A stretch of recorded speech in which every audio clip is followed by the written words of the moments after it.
Hello. വൈകുന്നേരം ആയപ്പോൾ മക്കൾ രണ്ടാളും ക്ലാസ് കഴിഞ്ഞ് വരാറായിട്ടുണ്ട്. 3 മണി ഇപ്പോൾ കഴിഞ്ഞിട്ടുണ്ട്. അപ്പോൾ ഞാൻ കരുതി എന്തേലും ആക്കി വെക്കണമല്ലോ. അപ്പം കുറച്ച് ബ്രെഡ് ഇരിപ്പുണ്ടായിരുന്നു. ഞാൻ ബ്രെഡ് ഇട്ടൊന്ന് പിസ്സ ആക്കിയാലോ. പിസ്സയ്ക്ക് വേണ്ടിയിട്ടുള്ള സോസ് ഇല്ലായിരുന്നു. അപ്പം ഞാൻ സോസ് റെഡിയാക്കാൻ വേണ്ടിയിട്ട് ഒരു സവോളയും അതുപോലെ ഒരു തക്കാളിയും അതുപോലെ 2 അല്ലി വെളുത്തുള്ളിയും ഒരു 5 വറ്റൽമുളകും കൂടെ ഒന്ന് വേവിച്ചെടുത്തിട്ടുണ്ട് കേട്ടോ. എന്നിട്ട് അത് ഞാൻ തണുത്തതിന് ശേഷം മിക്സിയിലോട്ടൊന്ന് നല്ല പേസ്റ്റ് ആക്കി എടുക്കുകയാണ്. അപ്പോൾ പിസ്സ സോസ് ഉണ്ടാക്കിയെടുക്കാൻ എളുപ്പമാണ് കേട്ടോ. അപ്പോൾ കുറച്ച് ചിക്കൻ്റെ ആ ഒരു ബ്രസ്റ്റ് ഉണ്ടായിരുന്നത് ഞാൻ ഫ്രൈ ആക്കാൻ വെച്ചിട്ടുണ്ട്. അപ്പോൾ അതൊന്ന് ഫ്രൈ ആക്കി എടുക്കുമ്പോൾ കുറച്ച് തൈര് കൂടെ ഇട്ട് തന്നെ ഫ്രൈ ചെയ്യണം കേട്ടോ. അപ്പോൾ നല്ല സോഫ്റ്റ് ആയി കിട്ടും. അങ്ങനെ ബ്രെഡ് എടുത്ത് ഞാൻ നോക്കുകയാണ്. ബ്രെഡിന് മുകളിലുള്ള ഏറ്റവും മുകളിലും ഏറ്റവും താഴെയുള്ള പാർട്ട് ആരും കഴിക്കില്ല കേട്ടോ. അതങ്ങ് മാറ്റി വെച്ചു. അതിനുശേഷം 4 ബ്രെഡ് എടുത്തിട്ട് ഒരു പ്ലേറ്റിലോട്ടൊന്ന് നിരത്തി വെച്ച് കൊടുക്കാൻ. അതൊന്ന് റെഡിയാക്കി വെച്ചതാണ്. ബാക്കി സംഭവങ്ങളൊക്കെ റെഡിയായി വരുന്നതേ ഉള്ളൂ. അങ്ങനെ ചിക്കൻ ഫ്രൈ ചെയ്ത് മാറ്റിയിടും. ചെറിയ പീസാക്കി ഇട്ടിട്ടാണ് ഫ്രൈ ചെയ്യുന്നത്. എന്നിട്ട് പിന്നെ നമുക്ക് കൈകൊണ്ടൊന്ന് വെച്ചിട്ട് കൊടുത്താൽ മതി. എന്നിട്ട് ആ എണ്ണയിലോട്ട് തന്നെ ഞാനൊരു സവാള അധികം കനം കുറയ്ക്കാതെ ഒന്ന് ക്രിസ്പി ആയിട്ടിരിക്കണമെങ്കിൽ ഭയങ്കരമായിട്ടും കനം കുറയ്ക്കാൻ പാടില്ല കേട്ടോ. അങ്ങനെ ഒന്ന് ചെറുതായിട്ടൊന്ന് എണ്ണയിലൊന്ന് ചൂടാക്കി എടുത്തു. പിന്നെ അതിലോട്ട് തന്നെ ഒരു ഹാഫ് ക്യാപ്സിക്കം കൂടെ ഒന്ന് ചെറുതായിട്ട് ഉപ്പ് കൂടെ ഇട്ട് കൊടുത്തിട്ടുണ്ടായിരുന്നേ. ഒന്ന് വഴറ്റിയെടുത്ത് ഒരുപാടൊന്നും വഴറ്റുന്നു പോണ്ട, ജസ്റ്റ് ഒന്ന് ആക്കി എടുത്തതാണ്. അതിനുശേഷം ആ ഒരു പിസ്സ സോസ് റെഡിയാക്കുകയാണ്.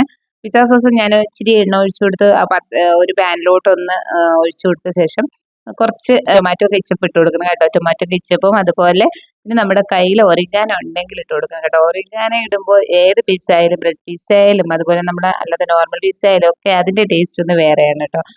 അപ്പോൾ ഞാൻ അതൊന്ന് റെഡിയായി വരുമ്പോൾ ചെറിയ രീതിയിൽ ഇട്ടിട്ടുണ്ട്. അപ്പോഴേക്കും ചിക്കൻ ഒന്ന് കൈ കൊണ്ട് പിച്ചി എടുക്കുകയാണ്. ഒരുപാട് കട്ട് ചെയ്യുന്നു വേണ്ട, ചെറുതായിട്ടൊന്ന് പിച്ചി എടുത്ത് റെഡിയാക്കി വെച്ചു. അപ്പോൾ പിസ്സ സോസ് റെഡി ആയിട്ടുണ്ട്. ആവശ്യത്തിന് ഇച്ചിരി ഉപ്പ് കൂടെ ഇട്ട് കൊടുത്തിട്ടുണ്ടായിരുന്നു സോസിലോട്ട്. ആ സമയത്ത് ഞാൻ മൊസറല്ല ചീസ് മെയിനായിട്ട് സംഭവം വേണം കേട്ടോ. മൊസറല്ല ചീസ് വേറെ എന്തില്ലെങ്കിലും നമുക്ക് നമ്മുടെ ബ്രെഡ് പിസ്സയോ ഏത് പിസ്സയോ അഡ്ജസ്റ്റ് ചെയ്യാം. പക്ഷേ മൊസറല്ല ചീസ് ഇല്ലെങ്കിൽ നടക്കില്ല. ചീസ് ഞാൻ ഫ്രിഡ്ജിൽ നിന്ന് കുറച്ച് മുന്നേ എടുത്ത് പുറത്ത് വെച്ചിട്ടുണ്ടായിരുന്നു. അതൊന്ന് ഗ്രേറ്റ് ചെയ്തെടുക്കുകയാണ്.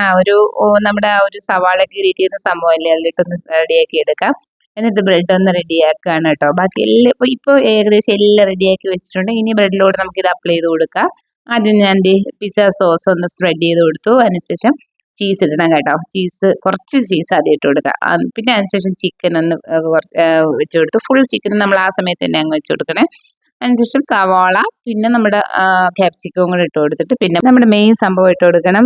ഒറിഗാനോ ഇട്ട് കൊടുക്കണം. ഒറിഗാനോ പൗഡർ നന്നായിട്ടൊന്ന് എല്ലായിടത്തും സ്പ്രെഡ് ചെയ്ത് കൊടുത്തിട്ട് പിന്നെ ഈ വേണ്ടത് മസാല ചീസാണ് കേട്ടോ. ആദ്യം നമ്മൾ ചെറുതായിട്ട് മസാല ചീസ് ഇട്ടിട്ടുണ്ടായിരുന്നുള്ളൂ. ഇപ്പോൾ നല്ലവണ്ണം മസാല ചീസ് എല്ലായിടത്തും ഒന്ന് സ്പ്രെഡ് ചെയ്ത് കൊടുക്കണേ. അത് മെൽറ്റായി ഇറങ്ങുമ്പോൾ ഒരു പ്രത്യേക ടേസ്റ്റ് തന്നെയാണ്. ഞാനിപ്പോൾ ഇത് ഓവനിലാണ് വെക്കുന്നത്. ഓവനിൽ 2 മിനിറ്റ് വെച്ച് കഴിയുമ്പോൾ ആ ഒരു ചീസൊക്കെ മെൽറ്റായി ഇറങ്ങിയിട്ട് നല്ല ടേസ്റ്റ് ആയിട്ട് കിട്ടും. സെയിം സംഭവം തന്നെ നമുക്ക് പാനിൽ സ്റ്റൗവിൽ വെച്ചിട്ടൊന്ന് കഴിച്ചെടുക്കാവുന്നതേ ഉള്ളൂ. അടച്ചു വെച്ചൊന്ന് കുക്ക് ചെയ്യുമ്പോൾ ഇതുപോലെ തന്നെ റെഡിയായി കിട്ടും കേട്ടോ. അപ്പോൾ മക്കൾക്ക് വേണ്ടി റെഡിയാക്കിയതാണ്. അപ്പോൾ ഒരാളിന് കോഫിയും ഒരാളിന് കട്ടനും കൂടി റെഡിയാക്കി വെച്ചിട്ടുണ്ട്. അവർ ഹാപ്പിയാണേ.